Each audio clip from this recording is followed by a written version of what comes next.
Et si on pouvait dessiner une carte claire, nette de son identité professionnelle, en moins de temps qu'un épisode de série? C'est un peu la promesse d'un atelier hyper structuré qu'on va décortiquer aujourd'hui. L'idée, 40 minutes, top chrono, pour se définir. Mais la question se pose, est-ce que c'est vraiment réaliste? Mettre des mots sur qui on est au travail, avec clarté, en si peu de temps, ça paraît presque trop beau pour être vrai. Et pourtant, c'est le défi que cette méthode se propose de relever. Et la réponse, elle tient en un seul chiffre, 40. Oui, 40 minutes, pas une de plus. Le but, c'est d'être ultra efficace, d'aller droit au but. On se concentre sur l'essentiel et rien que l'essentiel. L'objectif final, il est limpide. C'est d'aider chaque personne à identifier puis à verbaliser ses compétences, ses qualités et ses moteurs profonds. On ne cherche pas une connaissance de soi abstraite, non, on veut du concret, du tangible.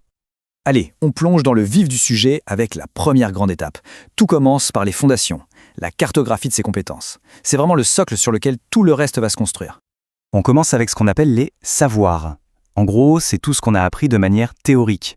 Les diplômes, les concepts étudiés, les langues qu'on maîtrise. C'est un peu la bibliothèque qu'on a dans notre tête.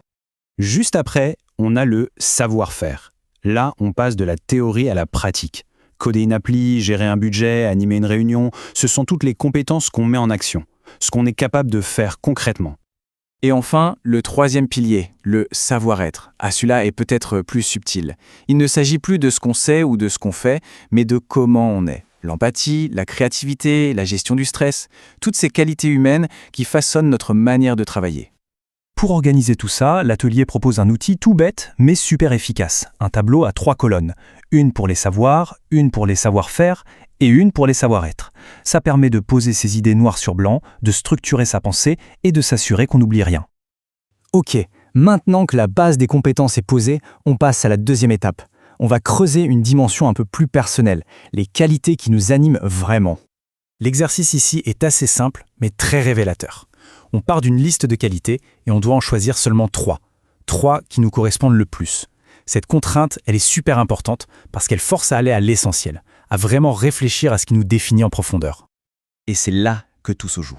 Ce n'est pas suffisant de dire « je suis créatif » ou « je suis organisé ». Non, l'étape cruciale, c'est d'illustrer chaque qualité avec une histoire, un exemple concret, une expérience vécue. C'est ça qui va donner du corps et de la crédibilité à ces mots.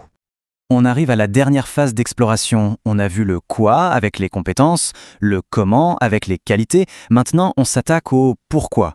Qu'est-ce qui nous fait avancer au fond? Quelle est notre force motrice? La première question pour débusquer cette force est directe. Qu'est-ce qui donne de l'énergie au quotidien? Il s'agit d'identifier ce qui nous recharge, les activités ou les situations qui nous donnent un vrai coup de boost. Deuxième question, qui explore la curiosité et le partage. Qu'est-ce qu'on adore apprendre ou au contraire transmettre aux autres? La réponse cache souvent une passion, quelque chose qui nous nourrit de l'intérieur. Et enfin, la dernière question pour lier tout ça à quelque chose de plus grand. Quelles sont les causes, les valeurs qui nous tiennent vraiment à cœur? C'est le moment de connecter son énergie à ses convictions profondes. Ça y est, toutes les pièces du puzzle sont sur la table. Maintenant, il ne reste plus qu'à les assembler. C'est l'aboutissement de l'atelier. On va construire une phrase clé, une sorte de résumé ultra condensé de notre identité professionnelle. Pour construire cette phrase, il y a une formule, une sorte de recette, très simple. On prend une de ses qualités principales, on y ajoute une compétence clé et on termine en beauté avec sa motivation la plus profonde. Ce qui donne au final, je suis telle qualité, je sais faire telle compétence et je suis motivé par telle motivation. C'est simple, mais c'est puissant. Pourquoi? Parce que ça connecte l'être, le faire et le pourquoi. On passe d'idées un peu floues à une déclaration d'identité hyper claire et percutante. Et le message final de tout ça, c'est un message très positif. C'est l'idée que chaque talent a sa place, que chaque parcours est unique et a de la valeur. Apprendre à se connaître, c'est d'abord un moyen de reconnaître sa propre richesse. Alors, ça nous laisse avec une dernière question, une réflexion. Si chacun faisait cet exercice, quelle serait sa phrase clé? Et surtout, qu'est-ce que cette petite phrase révélerait sur le caractère unique de son propre parcours?